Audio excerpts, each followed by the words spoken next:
Last week, I tried using a fine-tip pen on Magneto and the result turned out pretty neat. Check out the video if you're interested. The pen did dry out on me at one point, and a lot of you gave me some tips on why that happened. It was likely due to the paint buildup on the tip. The pens are meant to be used on paper, but I did get them so I can do cel shading on my figures. So I'll try the pen a few more times to see how they go. And today, I'm gonna work on Rogue. Rogue's design is relatively simple. Adding cel shading to her shouldn't be that complicated. Let's deconstruct this figure. There's an FAQ on the paint and brushes I use in the description box below. Is this a new mode? The arm and legs are pinless and the head looks really accurate to X-Men 97. Overall, the figure looks great. My issue with this figure are the ankles. Her ankles are nice and stiff, but too stiff. They don't keep Rogue upright. Instead, they lean forward or backward just a bit too much, making her incredibly frustrating to balance. It takes a lot of patience just to have her stand. That said, I do love that they provided an extra hand removing the glove and a single bare hand. It's such a signature Rogue move. As a whole, I like how this figure looks. I just hate that she falls so easily. My goal today is to continue my cel shading journey. With every figure, I feel a little bit less intimidated. So, hello, this is Ken. I like making things. Whether it's repainting my figures or making diorama displays, I love making things look awesome. My goal is to elevate my figures so they can shine on my display.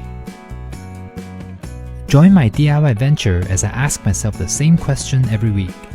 Can I make it?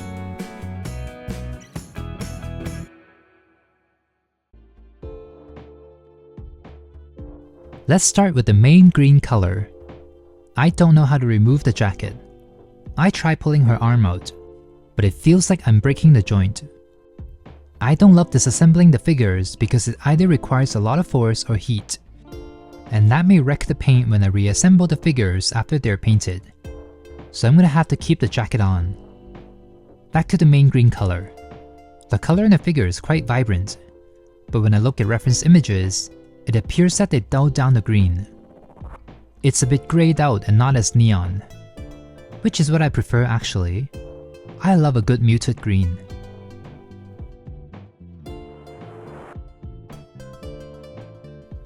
Next, the yellow. Rogue's shade of yellow isn't the same as Wolverine's. It leans more towards green, more like a lemon yellow than a mango yellow. The yellow they used looks pretty good. Actually, many of the colors here are very screen accurate, so kudos to Hasbro for that. The reason I'm painting over the yellow is because I want to mattify the glossy sheen on the plastic. Also, the yellow on her knees are slightly off. It's not that noticeable, but this should make the color more consistent. Now let me use a fine brush to define the edges, to make them as clean and crisp as possible.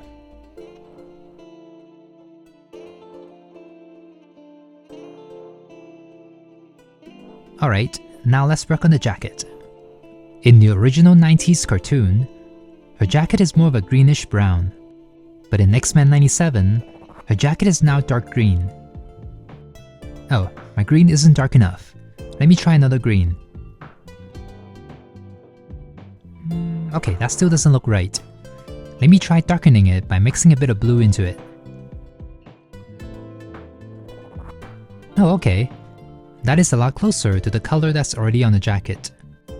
It's gonna take a couple of coats to reach all the crevices on the sleeves and get to full opacity.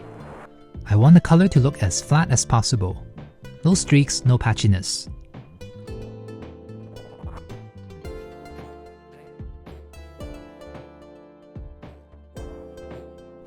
Okay, now that I've got all the base colors down, it's time to add the cel shading. I'm gonna do the jacket first. This should be the easiest to do. I just have to follow the shape of the jacket and add the shading color to the areas where shadows naturally form. The key is to not blend the edges out. I don't want any gradient effects on the figure. Normally, I would mimic what I see in the reference images, But with the jacket, I feel like I can let loose and go with my gut feeling. The more I play around with cel shading, the more I feel I can do whatever I want. Okay, obviously I can't go overboard with the cel shading. But what I mean is that instead of hyper-focusing on each individual shape, I can instead focus more on adding the cel shading to the right areas. Like, does this spot make sense? Is this an area that will cast a shadow? I just have to constantly remind myself where my imaginary light source is and apply the cel shading accordingly. And everything should come together in the end. Alright, next. The shading on the yellow. Let me mix yellow and brown together to get a darker yellow color.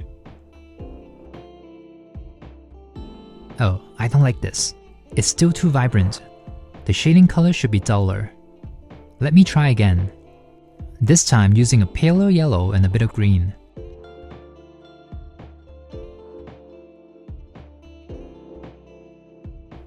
Let's see. It looks like the exact same shade, but I think once I add a few more coats and let the paint dry, the color should be just right. Rogue has minimum yellow shading on her, so I'm not going to add anything too dramatic, just mainly focusing on the shading on the back half of the figure. I don't know what's easier, figures with lots of muscle definition, or figures like Rogue here where I don't have to follow the bumps on the sculpt. On one hand, it's nice to have some sort of guide on the sculpt, but I kinda like the freedom here. I get to define where the cel shading begins and ends. One thing I've noticed from Symbiote Spider-Man, Venom, and the other X-Men figures is that the cel shading lines often look too thin. It looks even better if I extend the shading color further back. Okay, that's because I almost never pose my figure facing away from me, so I should prioritize how the figure looks from the front and the sides.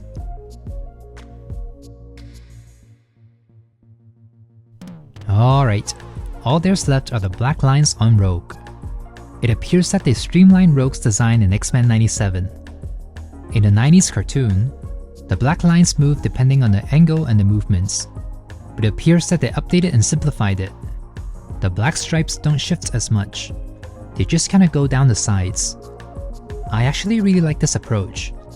It is much easier to replicate, but it also doesn't take away from your original look.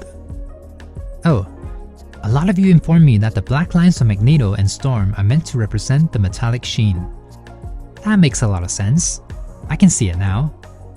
Does that mean Rogue's costume is metallic as well? Her outfit does not look reflective to me, especially with her simplified updated look. Anyway, I also noticed that the Micron pens work better if the paint is fully dried. The pen was fine when I was adding the black lines on Magneto's belt, gauntlets, and boots, because at that point, the paint has already fully dried for over an hour, and there is a coat of matte spray on top of that as well. But when I was adding the lines on the helmet, it had only been roughly less than an hour, and I hadn't done a coat of matte spray over it. That was probably why the tip was picking up the paint. As for Rogue, since the majority of her black stripes are much thicker, I'm only using the pen to kind of block out the shapes, and then use black paint to fill in the color. All the greens are still too similar in tone. I need to add a bit of separation, so let me outline the belt a bit.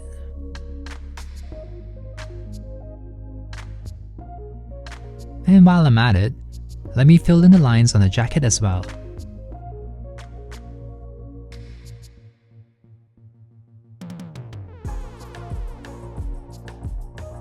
Okay, now I don't want to stop. Let me add a couple more lines here and there.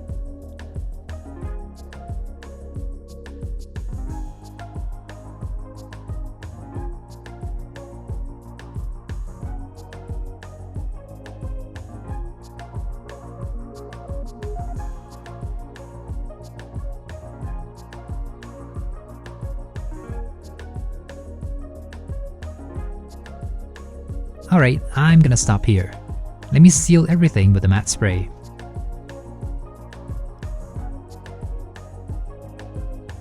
Honestly, this head is very good. The only thing missing is the one strand of red hair near the front. Let me mattify the face first. And now let me add that strand of red hair back in. I mixed red and brown together to get this reddish brown color. It is very close to the color that's already there. It should look seamless once I paint over the entire hair. I'm also going to add a thin layer of the same color over her lips. Onto the shading color. I darkened it by mixing a bit more brown into it, and I'm going to apply it sparingly on her hair.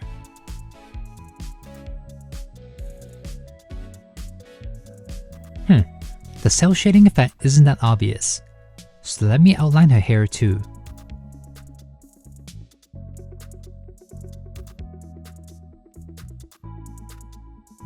Done. I'm still not that satisfied.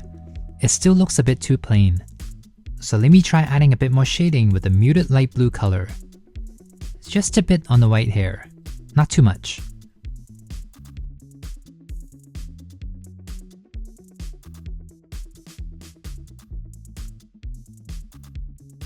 Okay, the head is finished. The changes are very minor. It's mostly just the hair that's been changed.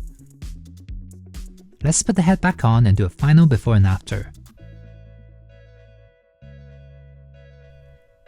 Alright, here's Rogue all finished. Ooh, I actually really like the cel shading I did here. It doesn't have that in-your-face wow effect. Instead, the cel shading looks very natural. Usually with cel-shaded figures, there are certain angles that just don't work. But due to Rogue's streamlined design, the cel shading actually looks pretty decent from all angles. I can pause the video at any moment and Rogue still looks 2D. The only thing that's making me not love this figure are still the legs. I can move her head and arms fine, but her legs, they just won't cooperate. It takes me minutes to balance her, even if she's just doing a normal standing pose. It is way too frustrating.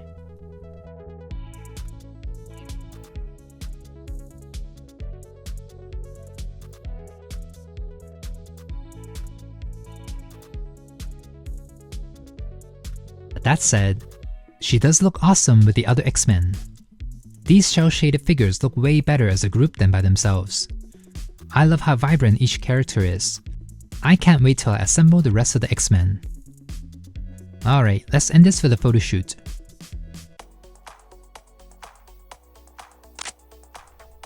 Okay, excuse the lack of dynamic poses. I don't want to apply too much force on her legs and ankles, so it's mostly just basic poses.